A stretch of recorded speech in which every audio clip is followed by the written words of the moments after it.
It all started about 8 months ago, when my wife and I moved into what we thought was our dream apartment complex. The place looked perfect. Modern units, well-maintained grounds, a nice pool area, and reasonable monthly fees. The leasing. Agent was super friendly, showing us around and explaining all the amenities. What he conveniently failed to mention, however, was the HOA's draconian 3-strike rule. Let me tell you about this ridiculous policy. The HOA would issue strikes for violations of their rules. 3 strikes, and you're facing eviction. Proceedings. Sounds reasonable enough when you think it's for serious issues, right? Wrong! These strikes could be issued for the most trivial things imaginable. My first encounter with this insanity came just 2 weeks after moving in. I work night shifts at the hospital, so I installed blackout curtains to help me sleep during the day. Apparently, this was a cardinal sin according to our HOA rulebook. I got home one evening to find a notice on my door. It said, "Violation notice. Non-compliant window coverings visible from exterior. Please remove immediately. This constitutes strike number 1. I was baffled. I reread our lease agreement, and buried on page 37 was a tiny clause about only HOA approved. Window coverings being visible from the building exterior. The standard white blinds they provided were flimsy and let in way too much light for someone who needs to sleep during daylight hours." The next day, I called the HOA office. "Hey, I received a violation notice about my curtains. I work night shifts and need blackout curtains to sleep," I explained. The HOA woman responded, "All residents must maintain a uniform appearance. You can have blackout curtains, but they cannot be visible behind the standard blinds." "So, I need to install a 3rd layer of window coverings?" I asked incredulously. She confirmed. I spent the next weekend carefully adjusting my blackout curtains so they couldn't be seen behind the useless white blinds. It was ridiculous, but I wasn't looking for trouble. Strike 2 came about a month later. It was a scorching summer day, and my wife and I had gone for a swim at the beach. When we got home, we hung our beach towels over the balcony railing to dry. We went inside to shower and change, planning to bring the towels in afterward. Well, not 10 minutes later, there was a knock at the door. An HOA representative was standing there, clipboard in hand. "Good afternoon. I'm here to inform you that hanging towels on balconies is a violation of HOA policy. This constitutes your 2nd strike," she said. "Are you serious? They've been here for literally 10 minutes. We were just about to bring them in," I protested. "Section 12, paragraph 3 clearly states no items shall be hung from balconies at any time. We take pride in maintaining the aesthetic appeal of our community," she replied. I bit my tongue to avoid saying something I would regret. "Fine, I'll remove them right now." "A notice has already been issued," she said, with an almost smug look before walking away. Meanwhile, my next-door neighbor, let's call him Party Dude, was apparently exempt from these strict policies. This guy would host loud gatherings almost every night of the week, music blasting, people shouting, doors slamming until 3 NDs or 4 hank in the morning.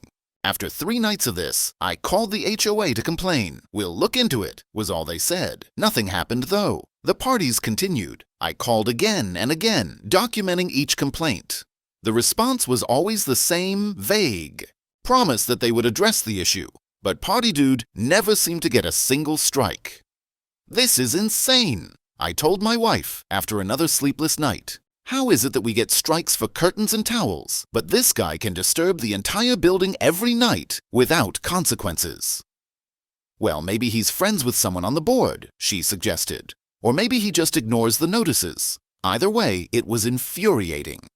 But the situation went from frustrating to disgusting when Party Dude reached a new low. One Saturday morning, I went out to our balcony to enjoy a cup of coffee, only to be hit with a horrific smell. I looked over to Party Dude's balcony and saw it. A blanket completely soaked in what was clearly vomit, draped over his railing and dripping onto the balcony below. "That's revolting," my wife said, quickly retreating back inside. "You need to report that." I called the HOA immediately. "There's a vomit-covered blanket hanging from my neighbor's balcony. It smells terrible, and it's dripping onto the balcony below. We will need someone to investigate," was the standard response. Days passed, and that disgusting blanket remained there. The smell only grew worse in the summer heat. I called every day, and each time I was told that they were handling the situation. After a full week, the blanket was still there. I had called the HOA office 7 times, documented everything with photos and timestamps. Meanwhile, we couldn't use our balcony because of the smell, and flies were starting to gather. That Sunday, I was at my breaking point. I was about to call the HOA again when I noticed something through Party Dude's open sliding door. He was clearly selling drugs. There were people coming and going in quick visits, small packages changing hands, money being counted. This was not just a party guy, he was running a small-scale drug dealing operation from his apartment. That's when I decided the HOA wasn't going to help me, so I would help myself. I called the police on the emergency line. "I'd like to report suspected drug dealing at my apartment complex," I said, giving them the address and apartment number. "It's actually been going on for some time now, and there's also a health hazard situation with biological waste that's been reported to management repeatedly without any action." The dispatcher assured me they would send someone to check it out. About an hour later, 2 police officers showed up. They knocked on Party Dude's door first, then on mine. "We received a complaint about possible drug activity," one officer explained when I opened the door. "Yes, that was me," I confirmed. "I've also been trying to get our HOA to do something about that." I pointed to the vile blanket.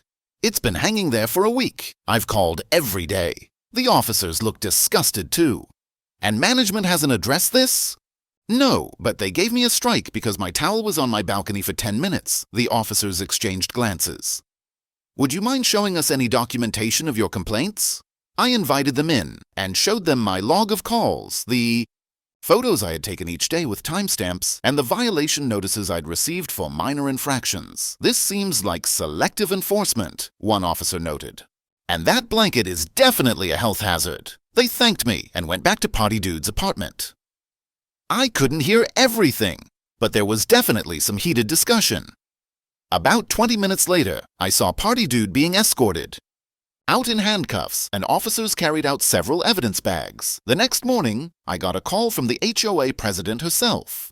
"I understand that there was an incident involving the police at your building yesterday," she began, her tone unusually deferential. "Yes, after a week of reporting that disgusting health hazard with no response, I had to call the authorities."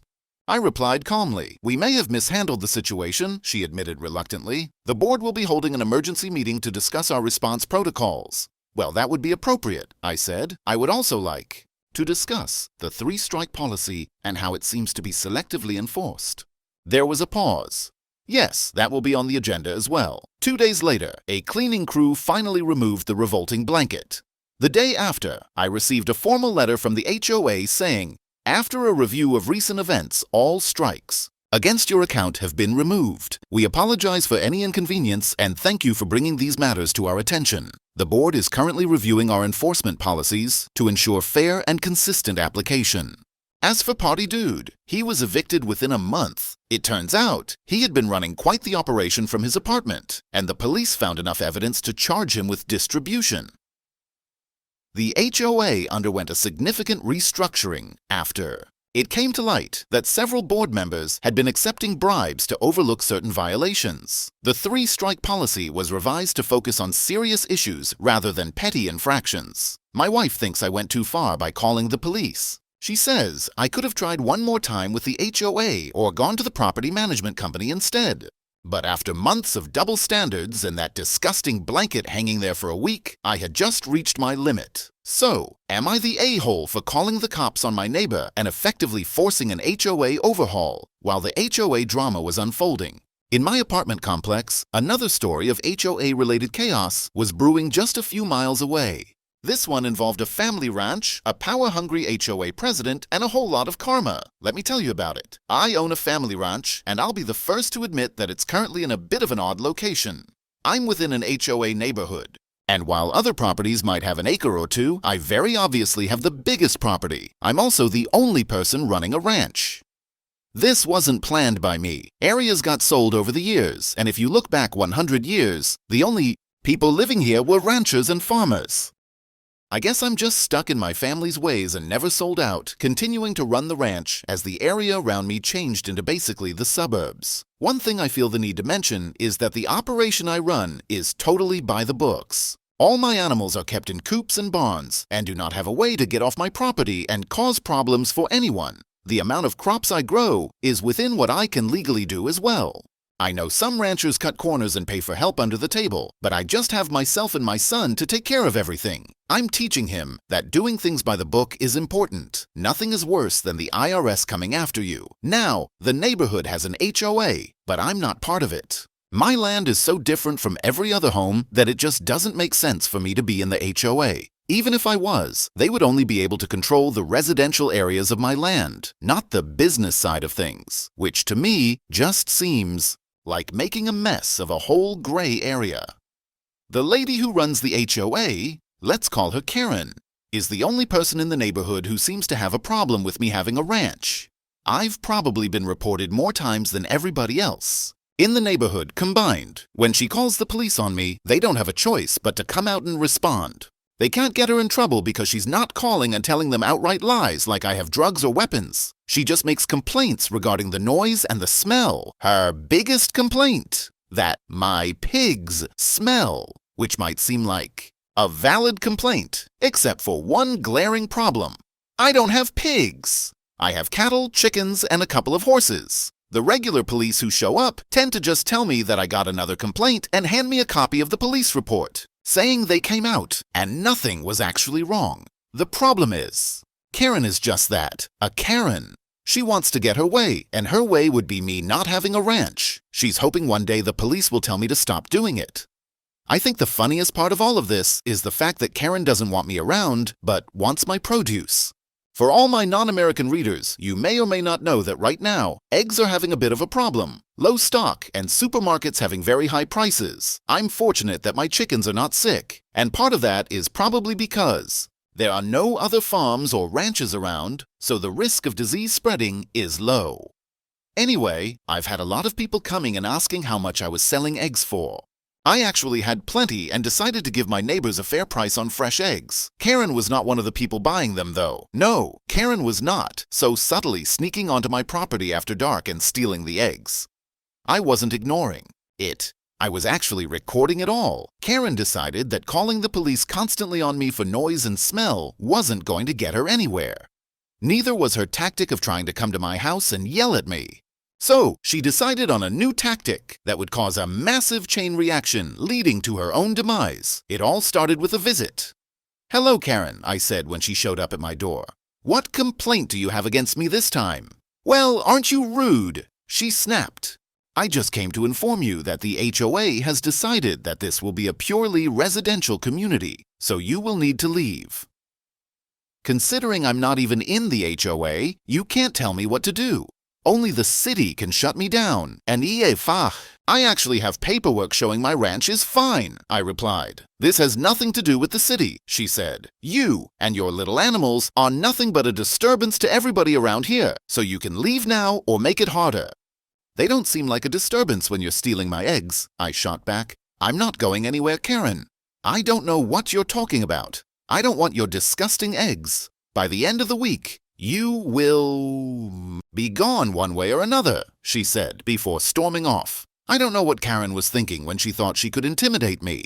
I wasn't scared of her and couldn't imagine anybody being. She was all talk and maybe could screw over some actual HOA members. But I knew she couldn't touch me. The line got crossed on a single day, though, when she decided to come onto Das, my property, and not even mention it to me. I only found out she was there when my son told me there were noises coming from the barn that seemed odd. I went to investigate and saw Karen in there, trying to do something. I wish I could be more specific than that, but really, I can't. It was as if she was trying to push a cow and tip her over, not realizing that these are big, heavy creatures. "What the hell do you think you're doing in my damn barn?" I shouted. "I'm getting rid of these things. You cannot have them here, and I'm going to make sure they are gone," she said, clearly not thinking straight. "You lay another hand on any of my animals, and I promise that you will be the one that is gone," I warned. She made another phone call to the police, but this time her complaint was a little different. She claimed that I was causing a huge disturbance, letting animals run loose, and putting children in danger. She also said I threatened to hurt her, based on that last comment I made. When the police came, Karen started yelling, not at me, but at the police. She went on a rant about how they needed to arrest me, that my ranch was illegal, and that I was keeping animals without a permit. She also claimed I threatened to hurt her. I gave my side of the story. She had trespassed and went into my barn with the intent to harm the animals. I had my paperwork in order and was more than happy to show the police. But I also had something else, 5 video files that I had been holding on to, saving for just the right moment. This was that moment. As I showed the videos to the police, in each one, Karen was clearly trespassing onto the property and stealing my eggs. They looked between the video and Karen, and a couple of officers seemed a little happy to finally have something on her, since she had been abusing police resources for a while now. "Sir, are you pressing charges against this woman for trespassing and theft?" One officer asked. "Yes, I am," I said. Those 3 words were beautiful. Karen was put in handcuffs and removed from my property. The entire time she was screaming at the police that she was the HOA president and that they couldn't arrest her. I couldn't stop myself from having a grin on my face as I watched her get the karma she deserved. I knew she wasn't going to get in a crazy serious amount of trouble for trespassing and stealing some eggs, even if she did it 5 separate times, mainly because I knew she could argue that I knew and did not report her sooner, so I didn't care. Still, she was going to face some fines and needed to pay me for all those eggs she stole. And of course, I was charging her market price for those eggs instead of my normal discounted rate I'd been giving to other people. I thought this was going to be the end of things, but I found out something else that just put it over the edge. The HOA had apparently been attempting, and failing, to investigate a string of thefts going on. I didn't know about this, since I didn't go to any meetings or anything. Based on what I did, others set up cameras, and it turns out that Karen had been stealing from other people as well. I guess she thought being HOA president meant she was allowed to just take anything she wanted.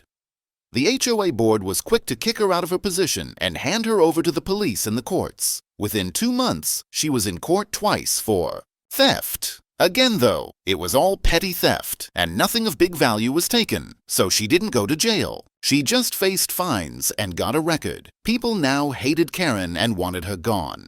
I guess being a leper in what used to be your kingdom is just too much for people like her.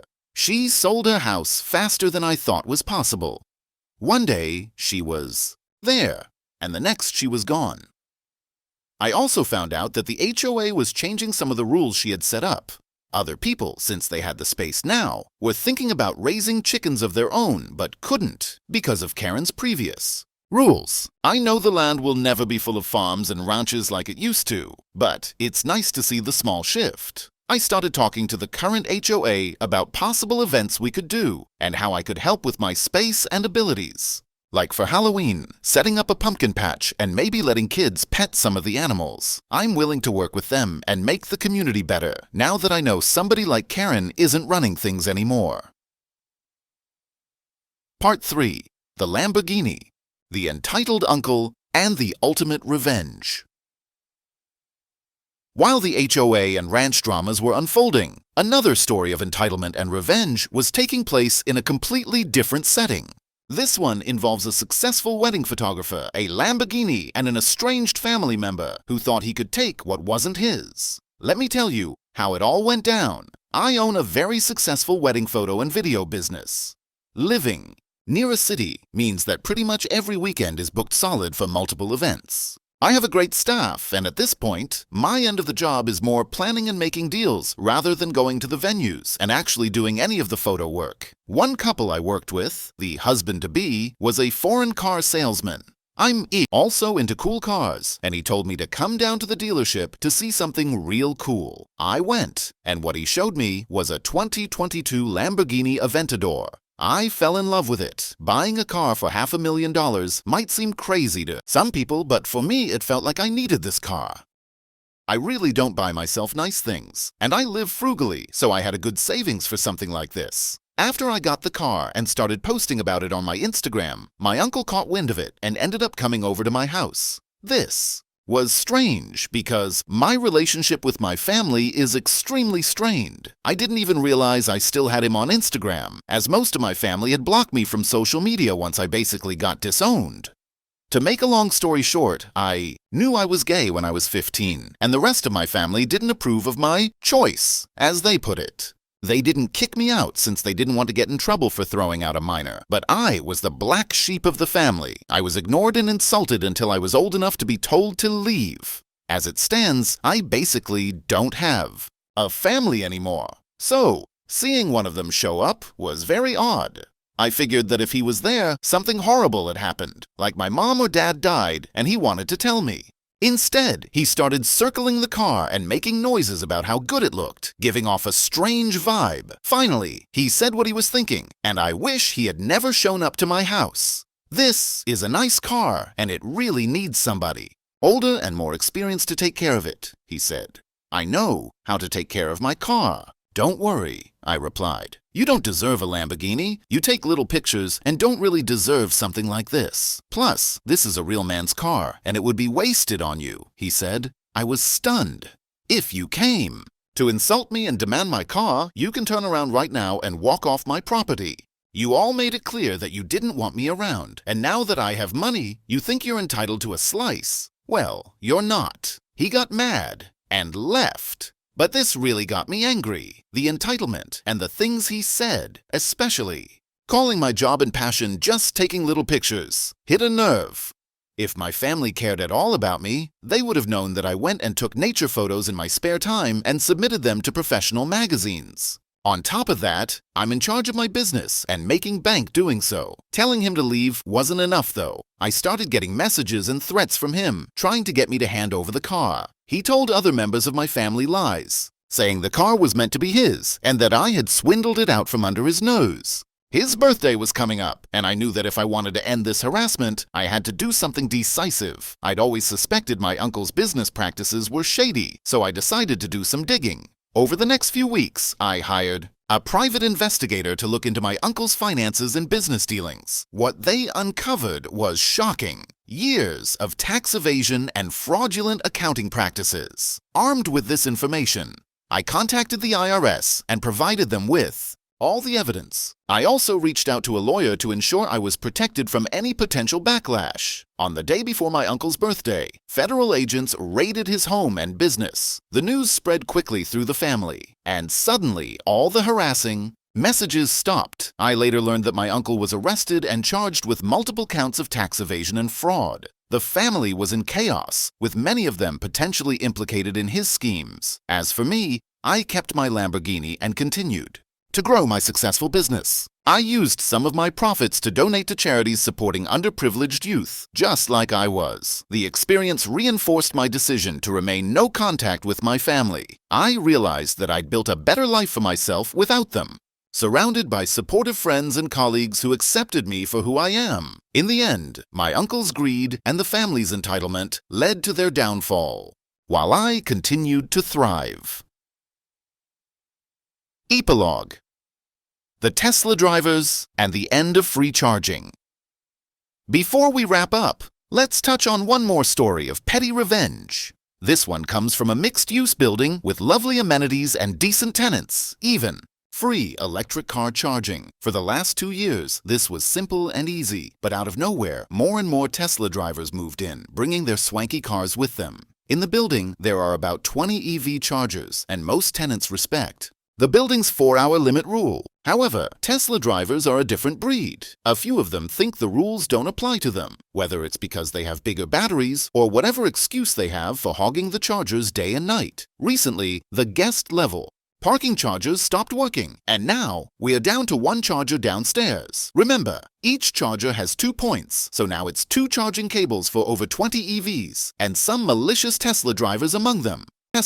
I decided to leave a note one night on the charger itself because one malicious Tesla driver decided to charge both their cars the entire afternoon and into the evening, taking up all the chargers. The note simply said, "The 4-hour time limit applies to everyone."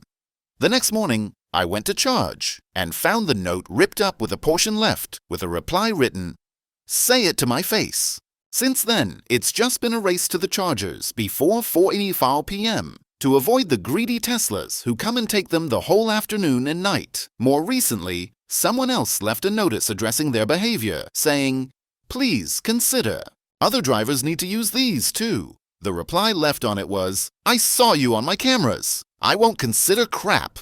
I took this up to the top. I took that note and the photos of my ripped up note and sent them not only to the property manager, but to the regional manager for the property management company itself. They got back to me, and I informed them that not only was this charger not working and this hogging was happening, but I decided to use my nuclear option and told them that their EV chargers had not been charging anyone money. This really got their attention, and I found out that they're about to replace these chargers entirely with new updated ChargePoint chargers that would start charging tenants money after 4 hours. Even if it's just $3 to $4 per hour, this will add up for the Teslas hogging the chargers all day and overnight. Now, you might be thinking this will affect me too, but my partner and I are dinks, dual income, no kids, and my EV doesn't take long to charge. It's tiny. I only need at most like 3.5 hours to charge to full. Unless I'm an inconsiderate a-hole, I won't get charged ever. And that, my friends, is how you deal with entitled neighbors, corrupt HOAs, and greedy family. Members, sometimes you just have to take matters into your own hands and let karma do the rest.